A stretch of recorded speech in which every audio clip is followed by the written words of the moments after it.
welcoming you to a life of awareness. The Presence Project is excited for you to join us for today's podcast with your host, Paul Kerzner.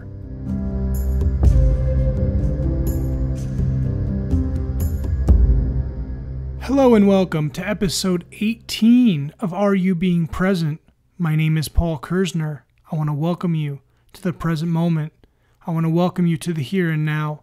And I want to thank you wholeheartedly, deeply, and sincerely for joining me in this moment.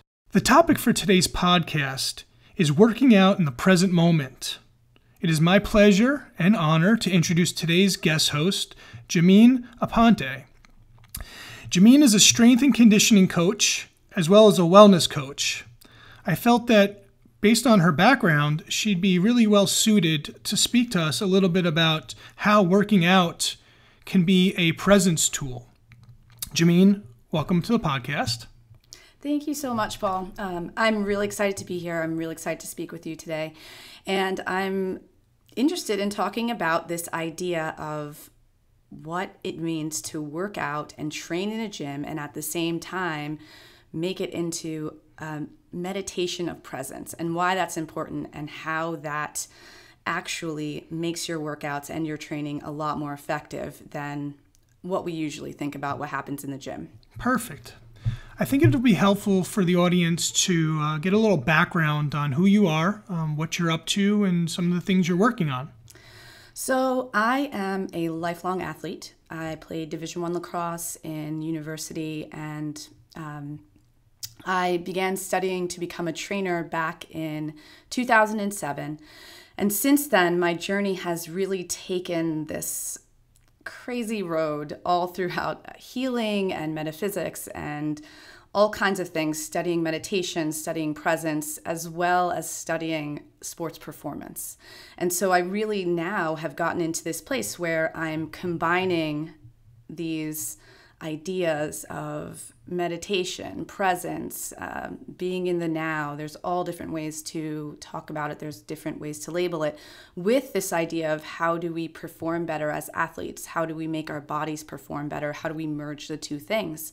And so as a strength coach, as a personal trainer, as someone who's advising people on wellness, not only am I working with them on their bodies and also their minds, but I'm kind of what you mentioned earlier, kind of a presence coach in a sense, because I'm working with people to get them to bring their awareness and their consciousness more to their body when they're training at the gym.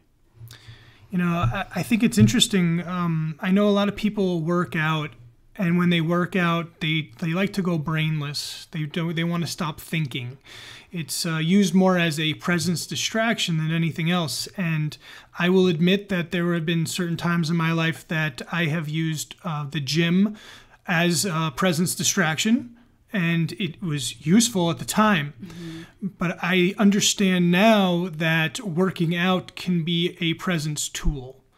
And I think that under the right direction, with the right people, you know, we can use these experiences at the gym, working out, to help bring us into the present moment. I can also understand that would be more challenging for some people than others. You know, maybe you can talk a little bit about some of the clients that you have and how you're able to work with them and keep them from, you know, in the present moment, and so that they are not distracted. I believe that most people that work out or walk into your gym have a million things going on in their lives. Well, I work at a gym up in North Scottsdale called Method Athlete, and there are a lot of individuals who are highly successful professionals. Our clientele ranges from general population to professional athletes. But a lot of the people that I actually work with are intellectuals. They're people who work behind a desk. They're CEOs. They are people that work in the financial industries, people that are used to using their brain all of the time and being in that thought space. And so when they come to the gym, a lot of them are doing it because one, it's something we're told we're supposed to do. Okay, we hit a certain age and we are told that we're supposed to move our bodies and work out. So there's kind of a necessity or an obligation that's being fulfilled. But what people don't realize, and going back to the point that you just made, is that when you go to the gym to tune out, to kind of get out and not pay attention, what happens is that you exacerbate old patterns of movement that aren't ideal. And so if you're sitting behind a desk all day and you've got what we call in the fitness industry lower cross syndrome, where your hip flexors, or for those of you who don't know what that is, the front of your body is really tight.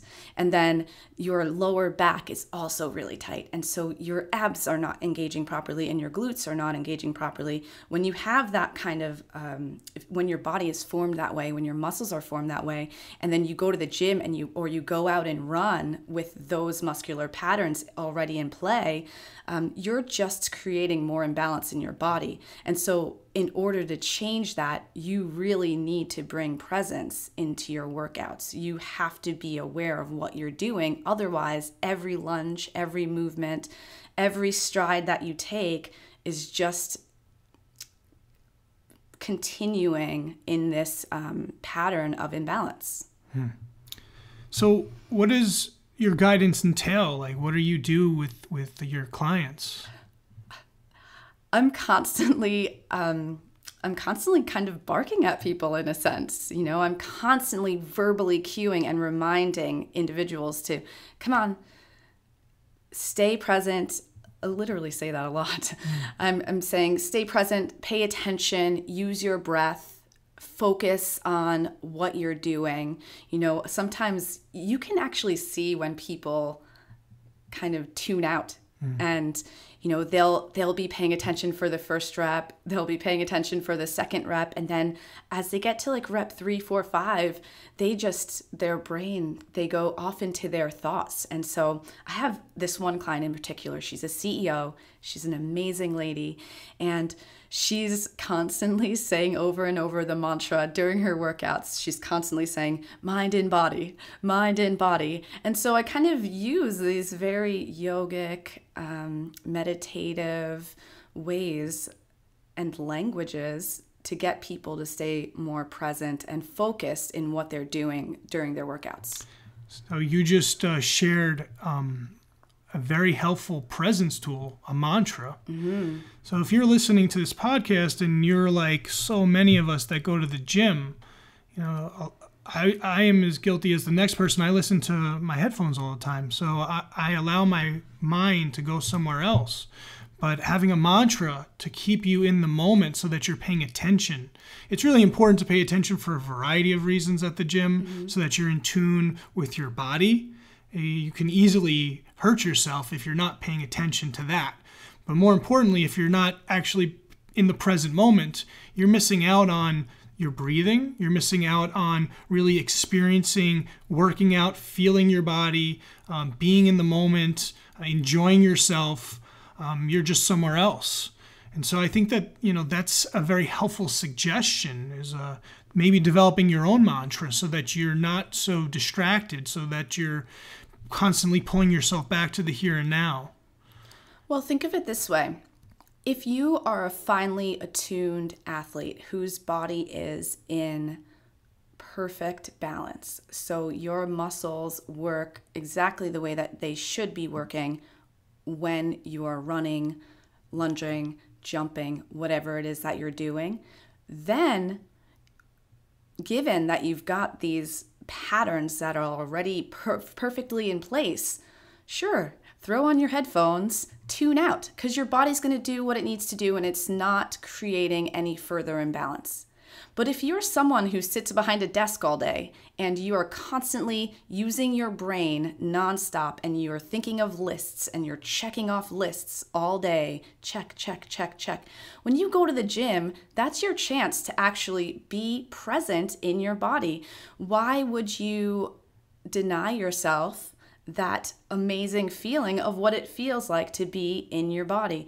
And I don't think people necessarily realize that doing physical activity can be a meditative activity.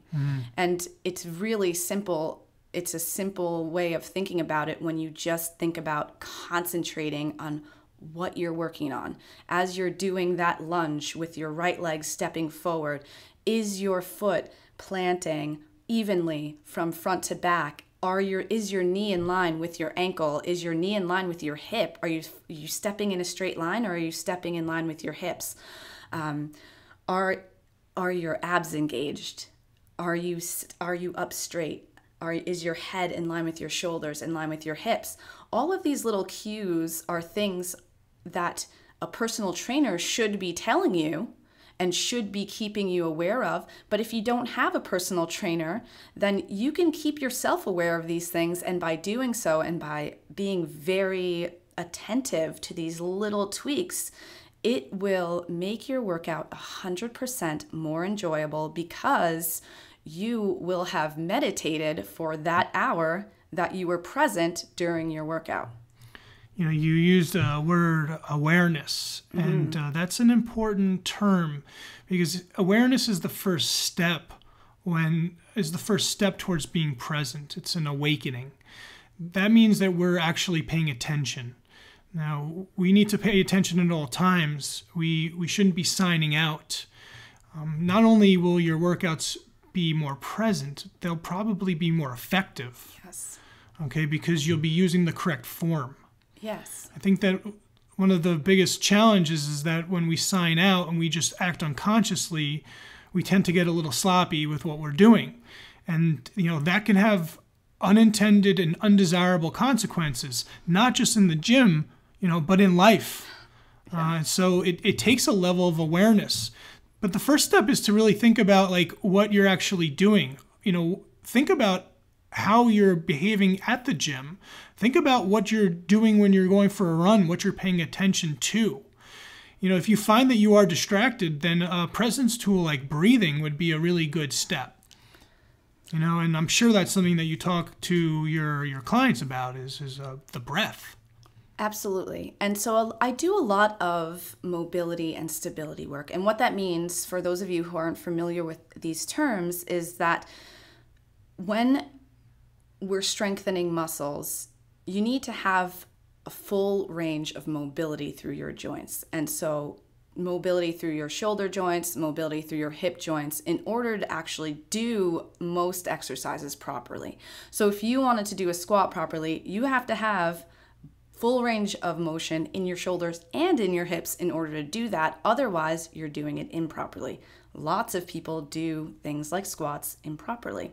And so when I'm teaching people the tools and techniques, or using tools to open up the shoulders or open up the hips, a lot of times I will tell them to use their breath as a mechanism for timing.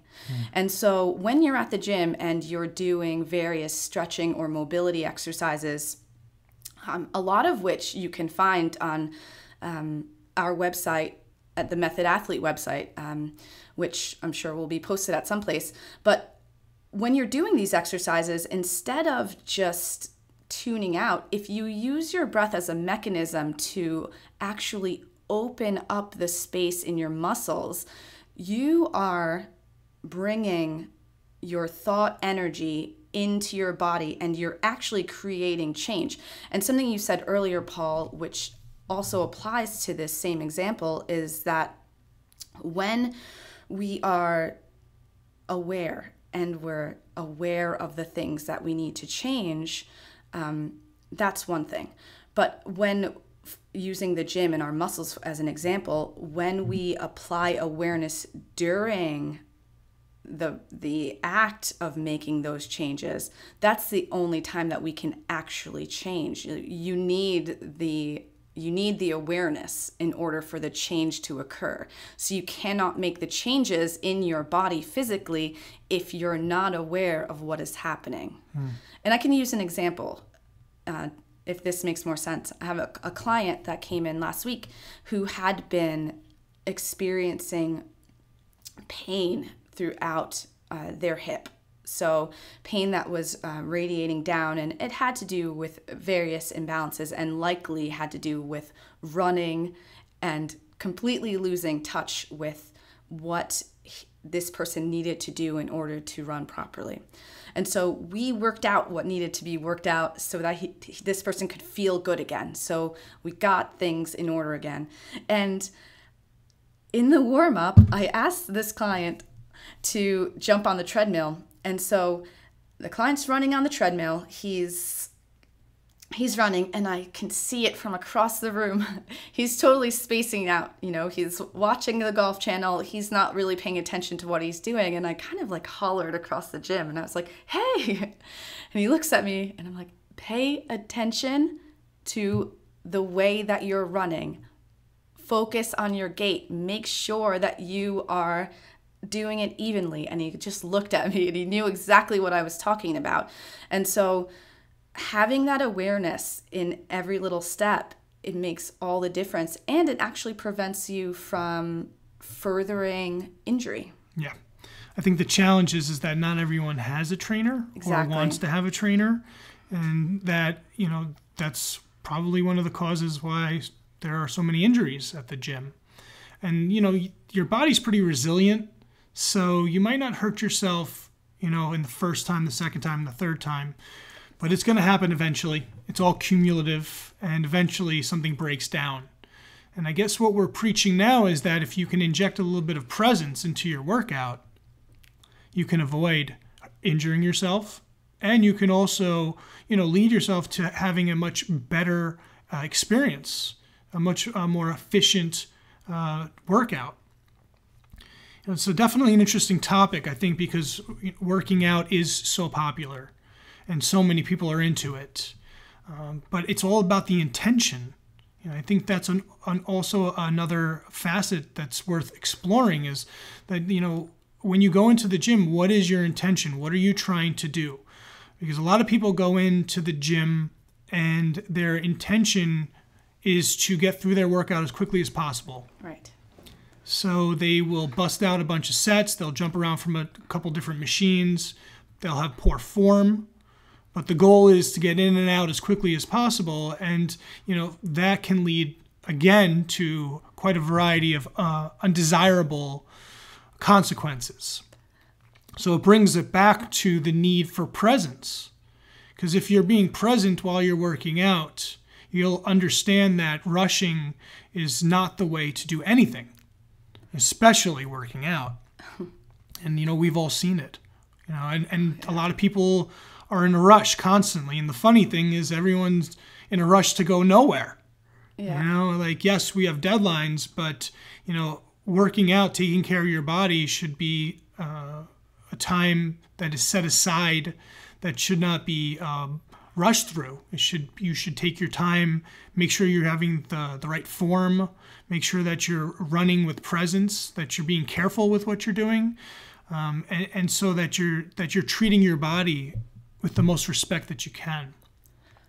Well, I really love that you brought in this idea of intention, because it's so important, especially when you're training your body. And a lot of people, their intention kind of lies within the realms of aesthetics. And so their focus is on, how do I look? How am I supposed to look? How do I want to look?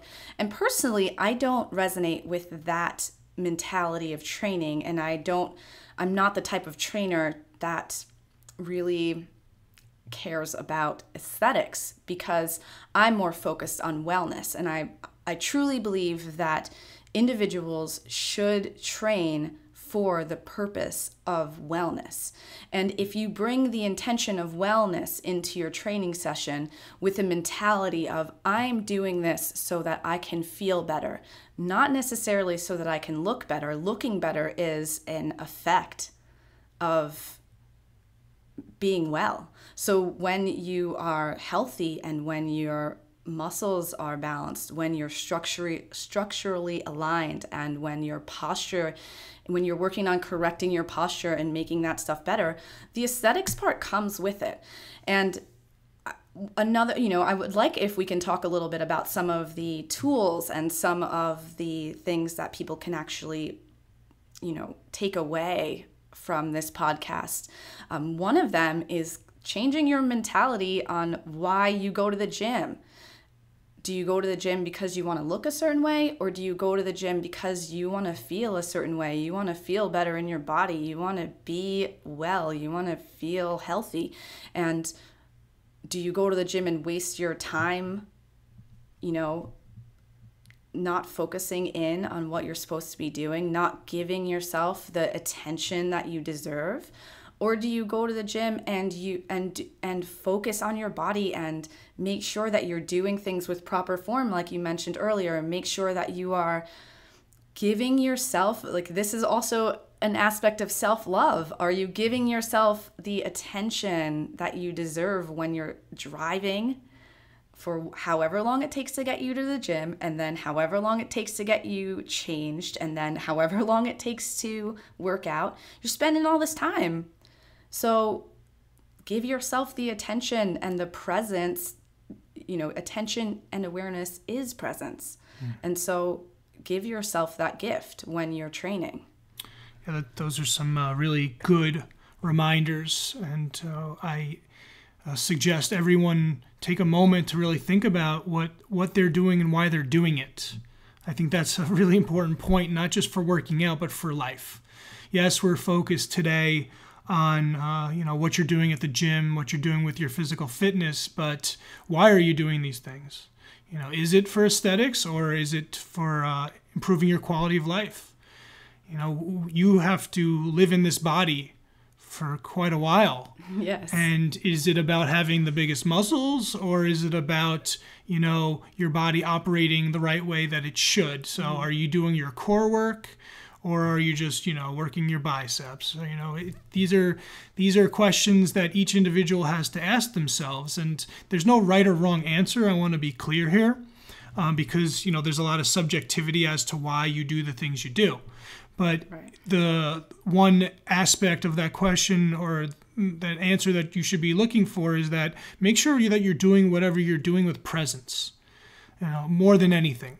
Understand why you're doing it, and if it is for aesthetics, okay, there's no, it is what it is, okay? And if you want to look good, that's fine too. But if you want to look good, make sure that you're at the gym, make sure that you're being present, make sure that you're using correct form, make sure that you're taking your time. Rushing doesn't get anyone anywhere, and 9 times out of 10, it actually detracts from your ability to do whatever it is that you originally intended to do properly. And that's actually a really good point. So with all that being said, Jamine, I want to thank you for taking your time, for touching upon a topic that is relevant to millions and millions of people, to all the people grinding it out right now at the gym, to all those people that are unconsciously working out. I hope that our audience will listen to this podcast, and the next time they're at the gym, think about what they're doing. Mm-hmm. Think about their form. Think about what their intentions are more than anything. So if people are interested in learning a little bit more about you, how would they go about that? Well, I just launched my newest blog adventure, and it's called inspiredwellnesslifestyle.com. You can read all about my views on presence, on our bodies and wellness, and that's where you can find me, inspiredwellnesslifestyle.com.